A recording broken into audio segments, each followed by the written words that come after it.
الحمد للہ وکفا وسلام علی عبادہ المصطفیٰ قال اللہ تعالی فی القرآن المجید والفرقان الحمید فاسألوا اہل الذکر ان کنتم لا تعلمون صدق اللہ العظیم۔ سامعین ذی وقار، عظیم محتشم احباب، کچھ احباب نے، دوستوں نے، مقتدیوں نے یہ مسئلہ پوچھا کہ عدت کے اندر نکاح کرنے کا شرعی حکم کیا ہے۔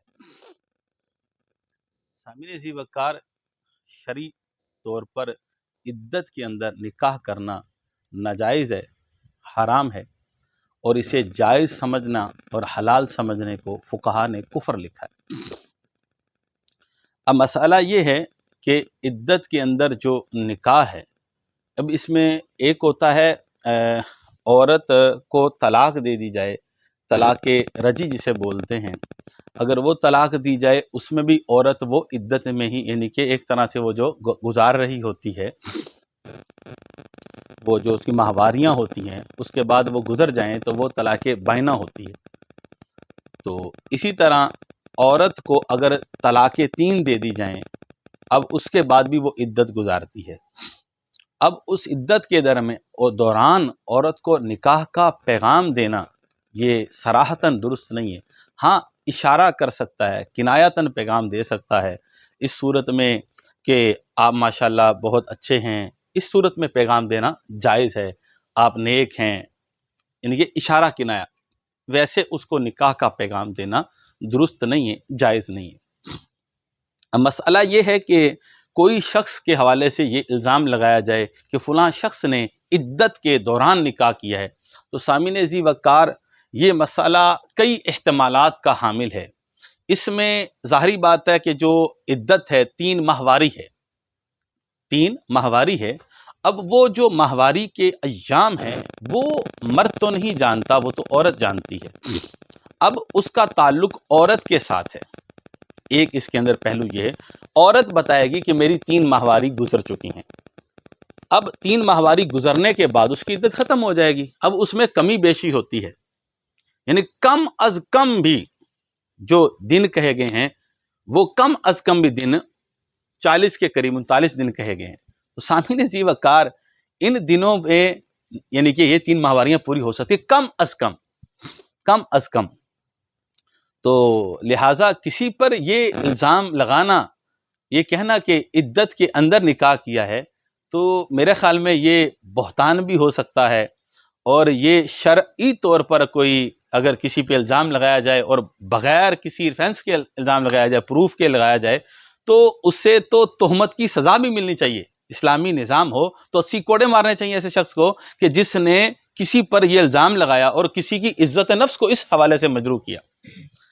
مگر اس کے اندر ایک اور پہلو بھی ہے، اگر عورت دیندار ہے، دینداری کی گواہی کسی نے دے دی اس کی کہ یہ دیندار ہے، تو پھر تو اس کا اعتبار ہے، پھر تو بات ہی ختم۔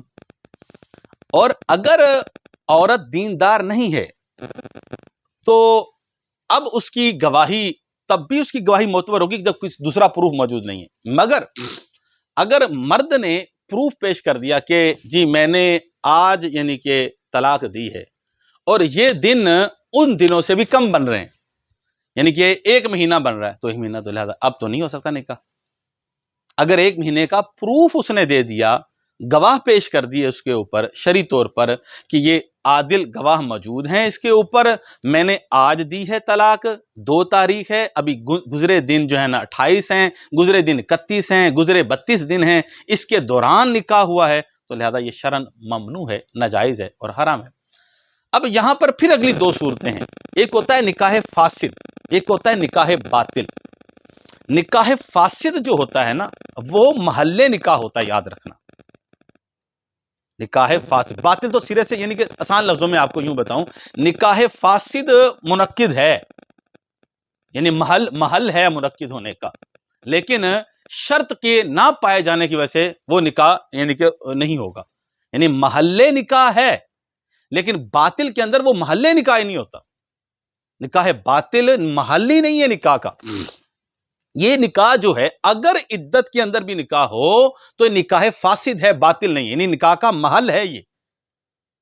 نکاح کا یہ محل ہے، باطل نہیں ہے، یہ نکاح فاسد ہے. جیسا کہ گواہ کے بغیر نکاح ہو جائے، یہ نکاح فاسد ہے، باطل نہیں ہے. یہ فاسد ہے نکاح، باطل نہیں ہے نکاح، کیونکہ محل نکاح ہے. اور پھر کیونکہ اس میں مرد کا کوئی قصور نہیں ہے، شبہ کیونکہ اس میں جب بتا دیا گیا عدت گزر گئی لہذا یہ معاملہ کلیئر ہے، تو اس کے اوپر تو کوئی شرعی طور پر کوئی مسئلہ ہی نہیں ہے. اور یہ کوئی بھی شخص یہ تعزیر منعقد کرنے کا شرعی لحاظ سے حق ہی نہیں رکھتا، یعنی شرعی لحاظ سے حق ہی نہیں ہے کہ کسی اس کی تعزیر کو منعقد کیا جائے. اب جب عورت بھی گواہی دے دے اور مرد کو تو ویسی شبہ ہے، اسے تو پتہ ہی نہیں ہے اس مسئلے کا، تو ظاہری بات اس کا تعلق ہی عورت کے ساتھ ہے، تو لہٰذا مرد پہ تو کسی اعتبار سے بھی سزا کا تعلق یا منعقد ہونا لاگو نہیں ہوتا.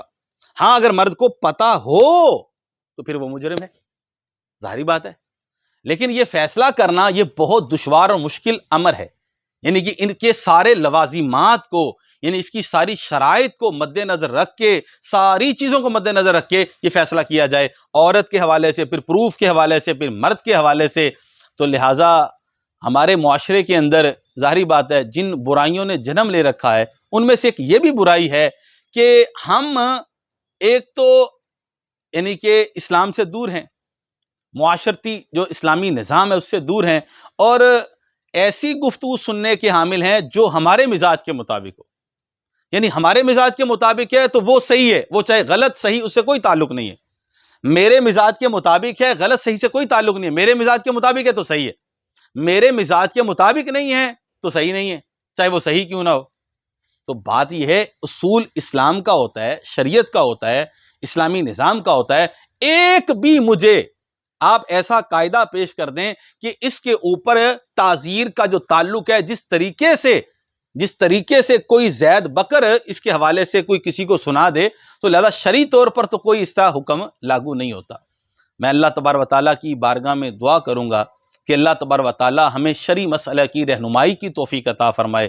اور میں زیادہ لمبی بنانے کی نہیں، میں شرعی مسئلے کو واضح کرنا مقصد تھا، وہ میں نے سمجھانے کی کوشش کی ہے. اللہ کرے آپ کو سمجھ لگ گیا ہو، اور اللہ تبارک و تعالیٰ ہمیں اس کا علم عطا فرمائے، اور اللہ تعالیٰ لوگوں کی بدگمانی سے اور لوگوں کے ایسے مسائل سے جو دین سے دور کرنے والے ہیں بچائے. یہ تہمت ہے، اسلامی نظام ہو تو 80 کوڑے مارے جائیں ایسے شخص کو کہ جو کسی پہ تہمت لگائے. اور ویسے بھی کسی کی عزت سے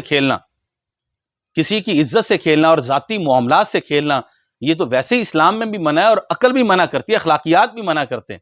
ایک شخص میں سمجھتا ہوں ذاتی لحاظ سے کوئی اس کا مسئلہ ہو تو آپ کے اختلاف کی نوعیت ذاتی گھر کے مسئلے میں ہونی یہ بنتی نہیں ہے. ہاں اگر کوئی اس طرح کا شخص ہے جیسا کہ کوئی بڑا ہے اور ذاتی حوالے سے مسئلہ ہے تو اس کو حل کرنے کا بھی کئی پروسیس ہوتے ہیں، کئی طریقہ کار ہوتے ہیں، نہ کہ اس طریقے سے کوئی حل کیا جائے کہ کسی کی عزت نفس کو اس طریقے سے مجروح کر دیا جائے جس کا ثبوت بھی نہ ہو صحیح طریقے سے. اللہ تبارک و تعالی ہمیں ہدایت عطا فرمائے اور دین کا فہم عطا فرمائے. وآخر دعوانا الحمدللہ.